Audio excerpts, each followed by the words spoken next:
I'm going to bring the man of the hour back to the stage to tell you all about Melvin and Howard tonight. This is really exciting. So come on back up to the stage, Rick Linklater.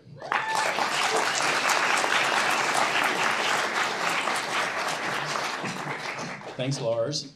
Yes, so great to be back here. The 80s series continues. Okay, so for those of you who don't know what this series is, or let me say it again. These are films I wanted to see again from the 80s. I haven't seen Melvin and Howard in a long time. I loved it so much back then. And this is just such a great opportunity to see a 35mm print. Thank you, Lars. And with a crowd, and that's what this series is about. So in addition to feeling guilty if you're not a member, you should also feel guilty if you're not dragging a few more friends in here. We got some empty seats. This should be, it's that kind of series. So, but the selections are, okay, let's think about it. 1980, when this film came out. Other films that came out that year that I would consider watching with you guys too. Coal Miner's Daughter, Long Riders, Ordinary People, The Shining, Stardust Memories, American Gigolo, Bronco Billy, Stuntman, Fame, Urban Cowboy, Bad Timing, Dressed to Kill, Atlantic City, Elephant Man, Gloria, Out of the Blue, Great Santini, Somewhere in Time, Raging Bull, Used Cars, Private Benjamin, Altered States, Return of the Secaucus 7, My Bodyguard, The Big Red One, Brubaker, Empire Strikes Back, Fade to Black, Carney, Tom Horn, Airplane, Caddyshack, Popeye, and Heaven's Gate. Now, that's 1980. That's just a few films from 1980. That's a pretty good list. That's a pretty good list. Notice how I put Popeye and Heaven's Gate last, because that's kind of showing what's coming up. Those were two auteurs basically kicked out of the industry for those two films. But I wanted to show films that aren't part of the canon. You know, a lot of those films, we've all seen a lot of those films. But I want to show a film that somehow or another, I don't think a lot of people have seen, certainly not on film lately, or that, you know, it wasn't a big, Melvin and Howard was one of those critical successes, but it wasn't a huge blockbuster. It didn't play in my town. I didn't see it originally in its first run. I don't think it went to a lot of towns. It got a lot of critical acclaim. It won some awards. It won a couple Academy Awards for screenplay, and Mary Steenburgen won. But it was one of these word of mouth things that just played. So I saw it was already an early repertory. I think I saw it on a double feature probably by about 82 or so. 81, 82, it was playing at the River Oaks in Houston. So I was like, oh, what's this film? I've heard the name, but it just never been accessible. So it's a film at that level. But I'm also kind of worried it's such a wonderful movie that I don't know if it's part of the canon the way it should be. So how many of you are seeing it for the first time tonight? I'm just curious. Yeah, that's great. So that's what we're here for. And I don't want to talk too much about the movie. I mean, I'll just kind of explain it from my perspective back then.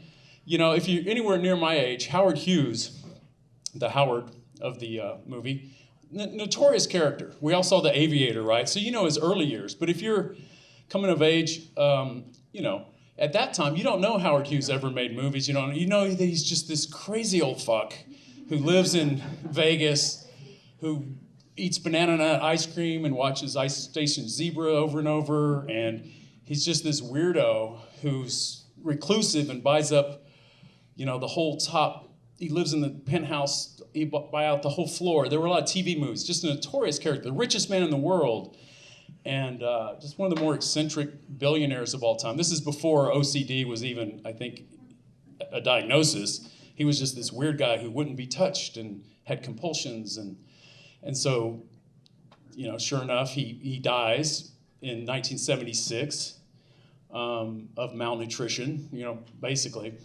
Long hair, just a weird guy in an end. But the human interest story that comes up out of that, you know, he's a Texan too, so I guess I was in the Houston area, so everything Howard Hughes was kind of, you know, a little magnified. There are always more Texas stories about Hughes. He's buried there.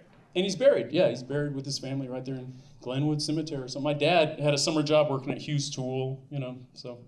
The Aviator's great. I love that movie because it really gets that wonderful early. I mean, this was a dynamic guy. I mean, you saw that movie. That guy, I mean, he's a genius. He's what an amazing 20th century life. But the genius of this movie we're about to see, I mean, you got this titan, this master of industries who really changed the world. But this movie's really about the gas station attendant who gave him a ride one night. You know, so the genius of this movie is to put it all on Melvin Dumar, a real guy who, this is one of those human interest stories. A few weeks after Hughes's death, he dies without a will. The richest guy in the world doesn't have a will. And then one shows up one day at the Mormon church in Utah, and it gives money to his various institutes and charities that he had, and ex-wives and all that. But then there's this little line here giving a 16th of his fortune, like $156 million or something at that time, when that was a lot of money. To this gas station attendant, this nobody in the middle of nowhere who claims he gave him a ride one night. So that's kind of like winning the lottery. It just captures the imagination. I remember just as a teenager, you're like, what? This guy he got 156 million because he met him once and the guy remembered him? It's just such a great story, right?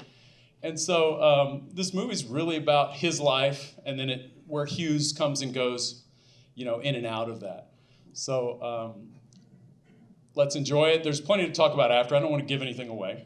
But so plenty to talk about after. And a friend of mine was one of the producers on this movie, and I just got off the phone with him. So he gave me all kinds of background scoop of the 4 years of development at the studio. So other people who were attached, and So just quick shout out. This is early Jonathan Demme film. I think he'd done 3 films for Corman. Caged Heat, obviously. Crazy Mama, and those were his 3 Corman films. And then Citizens Band, which is a beautiful film, also kind of in this vein, and this. So this is kind of an early a full-on Jonathan Demme, beautiful comedy, humanistic, all that. And I think the genius stroke here is Paul Le Mat too, as well. Mary Steenburgen is great as the kind of crazy wife, but Paul Le Mat, there's something innate. I just love him. He'll always be John Milner from American Graffiti, but he's just so awesome here because even if he's kind of this, he can do anything, and you kind of trust his innate goodness. Like, he's a good guy. You just know it, even when he's doing some weird stuff. So, or whatever but this movie's really just about American dreams. So let's enjoy it, and we'll talk after. Thanks.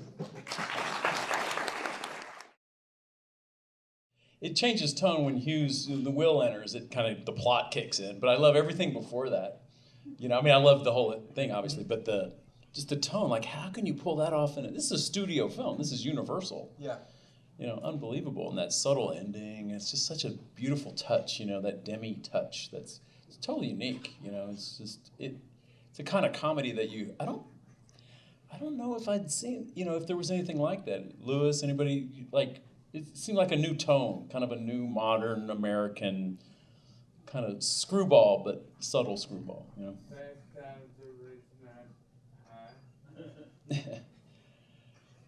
Well, that was the somewhat different tone. A very different tone. But it's a really special movie, and you were saying that there's no way you could get away with an ending like that today, like that you wouldn't get. Yeah, it is. They wouldn't let you make that ending. No. But that's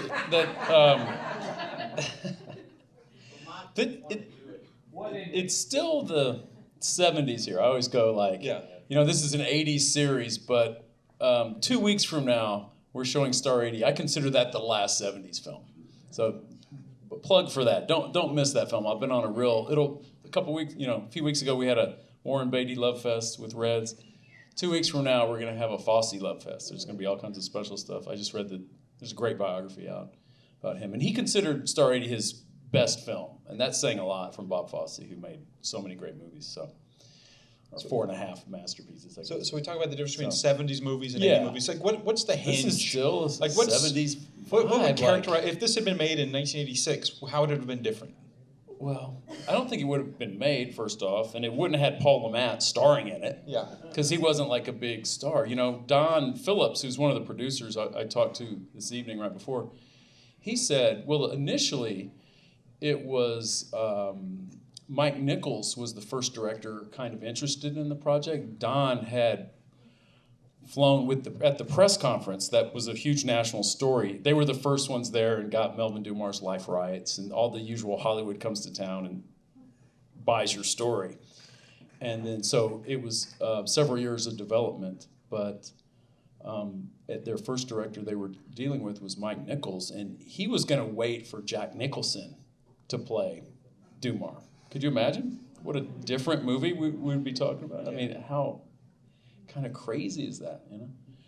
And then he drifted off to another project.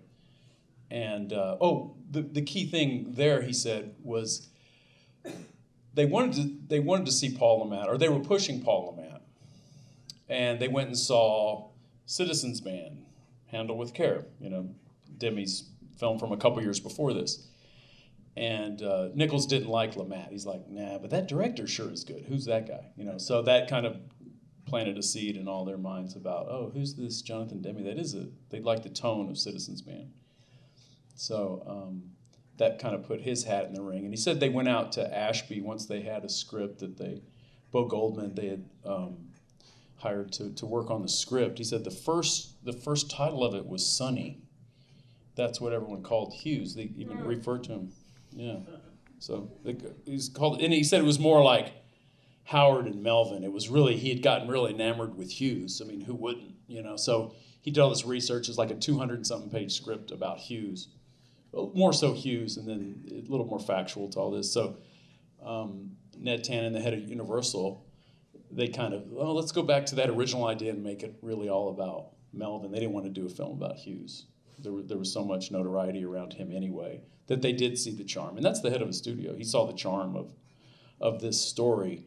And so I think once they had a shorter version that was closer to kind of what they were thinking, they initially wanted Hal Ashby, but he was doing Being There at that time. And so it went to Demme next. It's so a real, that's it's a stroke Ashby. yeah. It's like an Ashby touch. It is to kind it, of an you know? Ashby film again. Yeah, the guy who kind of owned the '70s. So yeah, it's so the scripts. You know, most of these scripts, if you look at them, you realize it has one nominal writer, but then a lot of other people worked on it. You said William Goldman worked on it. I don't know. I'm not sure about that. Did he? Did I say that? Did you just say that? Bo Goldman. He wrote the script. Okay. Yeah, he's the credited screenwriter. Gotcha. But I don't know if anybody else came in and did rewrites or anything. Okay, so I think, do you know if that was a script that Nichols had worked up with him? I'm not so. I'm not. No, nobody knows. No. Written by. Sorry. Sole credit written by. Yeah, he gets sole credit, but So, you know, sole there's credit, often, but yeah. you know, But if he was working on it with Nichols, they may have worked on that together. But I'm not sure. But you know, he won an Oscar, Best Original Screenplay. Good screenplay. Deserved it. There's a lot of good stuff in that movie. Mm-hmm. How great is Mary Steemer? She's just so good. radiant. I'd kind of forgotten, like, my God, and Jason Robards is so awesome. You know, they really made him. Robards isn't that old here. He's in his, I don't know, 50s somewhere. But there were all these drawings. There were no pictures of Hughes, like the last 20 whatever years of his life. He was this mystery guy, like I was talking about in the intro. But there were these drawings, almost like court drawings, you know, about what he looked like in his last days. And he was this guy with long, stringy hair and long fingernails. He weighed 90 pounds at his death. And he was just this strange, hollow creature. Mm-hmm. And they did a pretty good job. Robards kind of looks like those drawings if you ever see him. Yeah. He looked a lot like him. Yeah, you that see stringy hair and those eyes, those kind of hollow eyes. In the movie F for Fake, you see those drawings. They're they look like courtroom sketches. Mm-hmm. It's him in a bathrobe. Looks like a monster. Yeah. And Robards is one of those actors that you would see him a lot where he's just not really engaged. He looks like he's walking through a part, and then when he's good, he's just so good. Like when he's engaged in a thing like this. All the President's Men, and he was on quite a roll at this point. You know. One of the great actors. But. I wonder if you have any observations or questions or anything from the audience. Right back here. I know that guy. Does that guy look really familiar?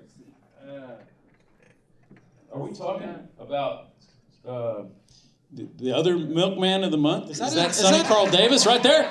Sonny, is that a milkman? Stand up. Milkman of the Stand up, Sonny. Sonny, I forget. Were you milkman of the month in this?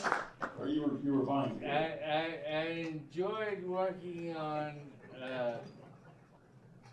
that film, and that was a great.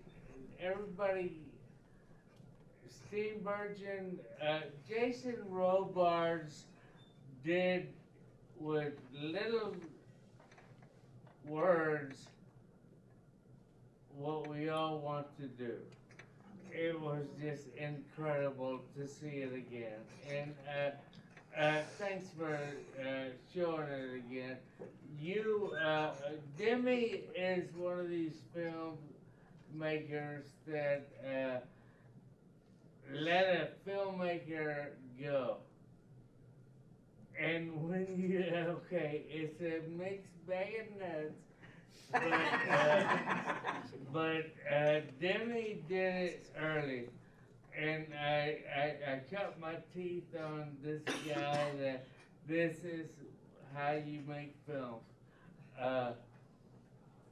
Jonathan Demme let me do a little something. I'm a manic counter in that film, but Rick Linklater let me go. And I appreciate it very much. And but that's where you get the good shit. Knows that shit. Casting. And I didn't. The last time I saw this film, I didn't know you then, Sonny. So it was such a treat to see you in there. And you get that couple great close-ups, that whole big smile. It's like. Well, I don't know if anybody else can have a contribution that good. That was a pretty good one. Well, I'm in the movie, and but somebody else might have a question or observation. Right over here, yeah. Well, when I was reading the credits, I saw Melvin Dummar was listed in there, but He's in there. What was his part? He's the guy when they're on the road and she's fixing that sandwich, and he's the guy she keeps going back to get mayonnaise, mustard, ketchup. That's him. He has that big smile on his face, and he's still alive, and in fact. There's been some recent evidence, if you follow this case, it's almost like D.B. Cooper money, like, it's a mythological at this point. Yes, it got thrown out of court. Yes, they found his fingerprints. Yes, weird misspellings, and, all the reasons they went after that will and said it was a forgery. But over the years, even recently, there's been some research, and it's proven that highway, that Hughes owned all that land, and there was someone who flew him. What were you saying earlier? To whorehouses, Clark? The pilot. Yeah, there was a private plane that he really did frequent that desert a lot. The pilot who flew him on a regular basis out to a house of prostitution in that area said that on that week he had flown him out to a house of prostitution, and that he woke up, like he took a nap after he flew him in there, and Hughes was gone. Hughes had hitched a ride away from the whorehouse. It's like it seems like he was there that week anyway. Yeah, so there's this kind of momentum still, and it's still kind of in and around the courts. It's not totally over. Like Melvin might end up with some cash yet. I don't know how. They didn't finish that will till like 83. I think they finally settled it. It was just a mess for so many years. I love that word, intestate. He died intestate. No will. Melvin and Howard. What do I think about?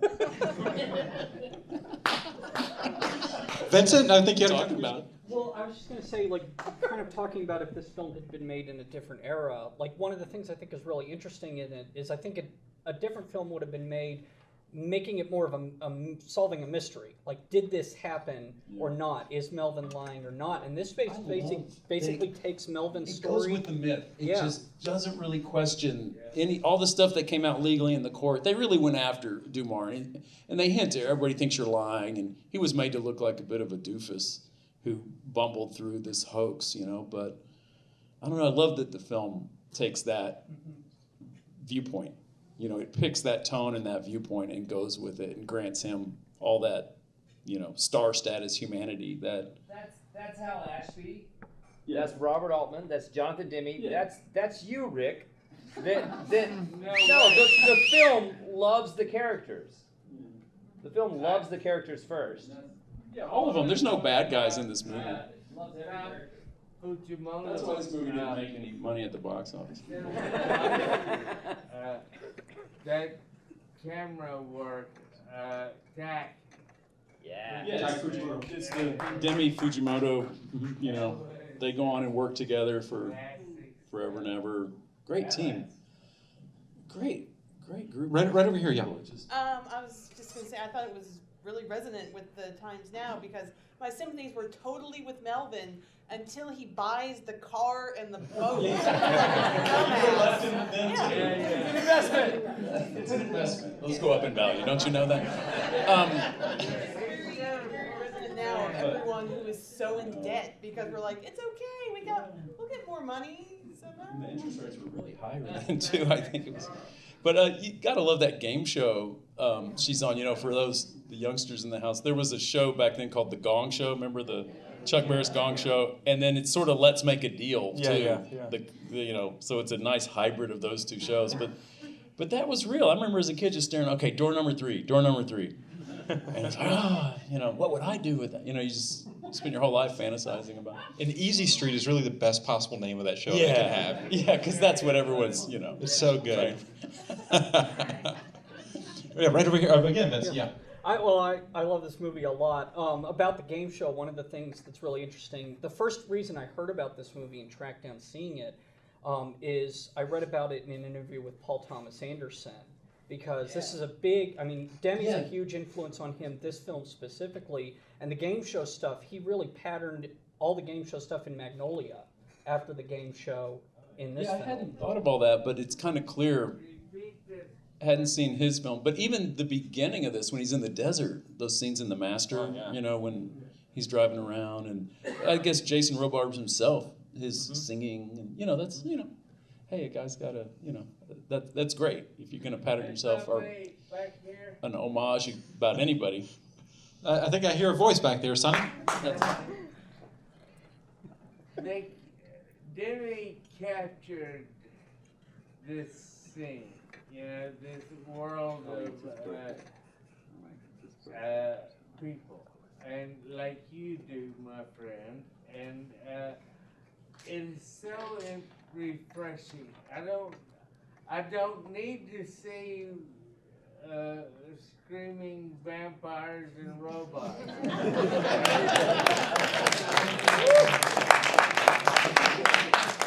I need to see a good story well told. And that's what this is. That's what Demme does it. Demme's the master of that. We saw a good film tonight that example of why not. Yeah. Thank you and thank you and thank you. Thank you. It really moves. It was a good story. And Demme kept doing that. He had a rough outing his next time. He did that Goldie Hawn movie that he wasn't happy with, Swing Shift. But then he came down here and did this. He had a pretty good 80s. Shit, and I love it too. But he's hip. Go ahead. Oh no, Demme's the ultimate. He's the coolest guy. He's had an incredible career, and obviously his Austin connection has been important to a lot of us. I remember seeing him. Filmmaker of mine. Yeah, I remember him talking. Lewis, I guess the Chronicle sponsored a. It was part of an pre-South by and everything. There was a special film conference. I want to say '84. They did a Citizens Band screening. October of '85. Yeah. And already in October of '81. Yeah. And he presented spoke. a program. Well, he presented a program of Texas short films, including Invasion of the Lunar People and Speed of Light in New York. So he was already championing Texas film. Yeah, he had come out here and hung out with you guys. And, I saw that program, that same program that he presented at the Collective for Living Cinema in New York. They showed in Houston. I was an offshore oil worker, and it's like, oh, there's some films from Austin. I went to a screening in a little, an art gallery of those films. And that really impressed me. I was like, wow, films, these were student films, grad student films, and just other films from Austin. But he championed both David Boone and Brian Hansen and stuff. So an earlier generation of Austin filmmakers, before I was here, that was. He had watched Eagles films in Utah. Yes. Right. And that's how Sonny got in the film. Hello. Demme had his radar out. Love that shit. And then Sonny, and then the next year later, you're in Fast Times. Did Don cast you? I want to. L.A. and I knew they knew my work. Me and Lou and Yeah, Lou. did my and thanks to Lewis Black, thanks to Verna Fields, thanks to and you do good work and make friends. And so there we were, and I did this film, Melvin and Howard, get my SAG card, and then I did, what's the big one? Fast Times? Fast Times at Ridgemont High. Yeah, Don Phillips, the producer I was referencing. Yeah, he cast this Fast guy- Times, so he must yeah, he. You know, so you youngsters do good work and make films, because you never know, it'll turn out that they're good filmmakers. Yeah. And you make this film next year that is Fast Times at Ridgemont High. Who knew? You know, I was just, you know. Yeah. Good old Don Phillips. He was my buddy. Don Phillips was the guy. He was the guy, man. He was my Producing, casting, directing. And, He had done Car Wash with Michael Art Linson. Shannon. That's what got him together on this. And Universal, you get into these people and you go, "Oh, Also, this Don not- is- this job is not so tough." But Don's one of my his career has gone. He worked with No Days and Confused as my casting director. Sonny, if you're going to be around, let's catch up later in the lobby, but I want to get to some other people because you've got too many good stories. We'll be here all night. Right over here, ma'am. I've got a burning question. I had some observations more than anything. I just want to know, what happened to Santa's souped up sleigh? Did that ever take off? Is that like a cult favorite? Does that exist? No, They it found ought to that. be, yeah. It's what he mentions that. It's not on the soundtrack. Well, they stole the melody from Wabash Cannonball or whatever. That he said he pays $70 and they put music to it. Like he wrote the lyrics and then some company in LA. But they clearly just robbed him. I don't think that. Yeah, they would have had to clear that. I think. Lewis? So Paul Lamont, one of the big questions is what happens to Paul Lamont, because he's such a great actor. Yes, so good. At the end of this film, he didn't want to do the final scene with Jason Robards. He refused to do it, and Demme kept browbeating him into doing it and saying, well, maybe we won't use it, but just do it. And Paul kept saying no, which for a young actor at this point in his career is the kind of career-killing move, and eventually he did it. Just the scene of letting him drive? Just the scene of letting him drive. He thought that was... He just thought that wasn't realistic. I mean, Lamont was so completely into his character. Anymore that real. was Oh, he deciding wouldn't let him drive his truck. That he wouldn't let him drive his Yeah, truck. like a and character didn't want thing. to do that scene. And so Demme really had to browbeat him into it, which I think, because I think it's a remarkable scene. Yeah, it's a wonderful. good It's almost like story. a dream or Let something. me share this. Paul Lamont was married to a woman that was the head of the big record company, and so he didn't have to do that.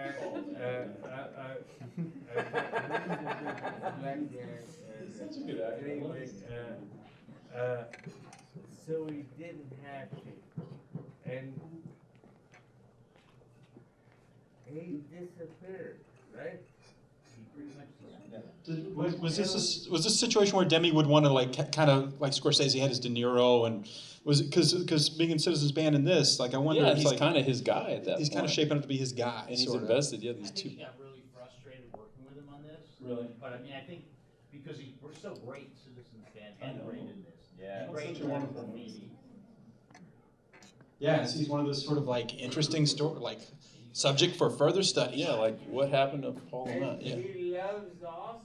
Maybe he wasn't meant to He be like loved, he went back to like he's not classic leading man the material. He's kind skunks and shit, you know, down at He's kind of 70s leading man, really, I think. Yeah, so it's it's kind like, of from but a, not a 80s. cool era. Yeah, he's not. Right over here, yeah. Do either of you know how closely this hewed to his real life? Because you could argue that his wife doesn't come off as very, like, if they were on good terms, she doesn't come off as very Sympathetic.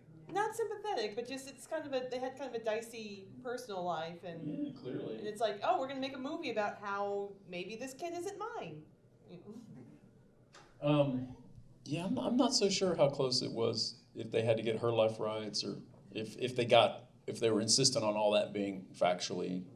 It feels a little like it's a fairy tale. I mean, for all its reality, it seems like they would probably have permission to take some license there. But I think they were married and divorced a few times. I think that's factual. Real stories make lousy movies. Yeah, I don't know. There's probably enough there in his life. I think they knew it at the time that let's make it about this guy's life because it's so kind of crazy as they examined his life. That's why they wanted to make it about him. So I think most of that must have been on the table then. I wonder if we have maybe one or two more contributions right back here. Yeah. Why do you think this movie has gotten lost? I mean, it's so good. It's Demme. Yeah, that's why I'm not so sure it's lost. I think film cineasts of a certain generation certainly know it. But I do worry about films that don't, they don't perpetuate into the next film-going generation. I'm amazed that people who don't know this film, but I shouldn't be. It's not. Where do you see it? How? Never see it. It's never on television. Yeah. How do films? Some are in the canon, some aren't. But it's just like fashions, like those movies will go in and out of fashion and they'll be in eclipse. It just seems like this one's been in eclipse for a while. And even with one of the best regarded filmmakers of the younger generations talking about this movie all the time. Yeah. And this got national in a year of Empire Strikes Back, Raging Bull, Ordinary People, all that. This got like the New York Film Critics Film of the Year. How about that? Just from like a basic business perspective, why isn't this in the pipeline of Universal just shoveling movies into Showtime? You know what I mean? Like, just the... Maybe they did a little bit in the 80s, but... It's no business. It's just a bit. It didn't make enough money. A film's got to get out of the gate pretty big to keep going. And studios I don't know the distribution history of this. I mean, it was pretty minimal. What about, do you remember at the time, Louis, did they just kind of cut bait on it? Or? It didn't know. Remember with Citizens Band, despite the great reviews, which they played in New York for free for a week. Yeah. And then after they started charging it, nobody came. So Citizens Band has tanked, and then this tanked.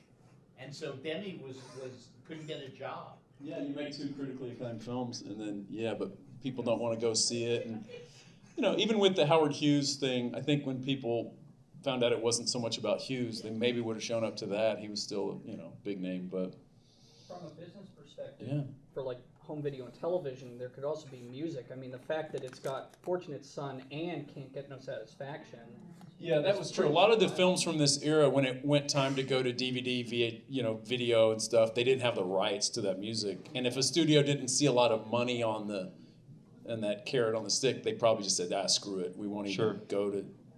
We won't even release this. Right over here, yeah. So. It's actually not a question. It's more of a statement.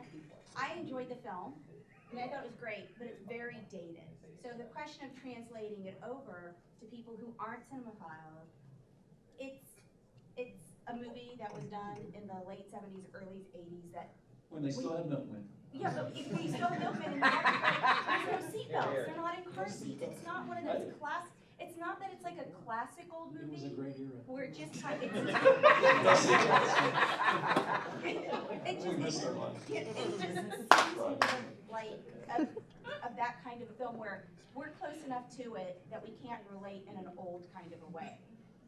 I mean, it's what, 34 years? I mean, what's changed that much? Seatbelts, dumb game shows. But what about like Casablanca? It's like there's Nazis and the slightest little effort, you can find your way into the domestic and the relationships and the thing with celebrity and media culture, dreaming. I have no problem. It's like the fairy tale that's dated to that kind of an age.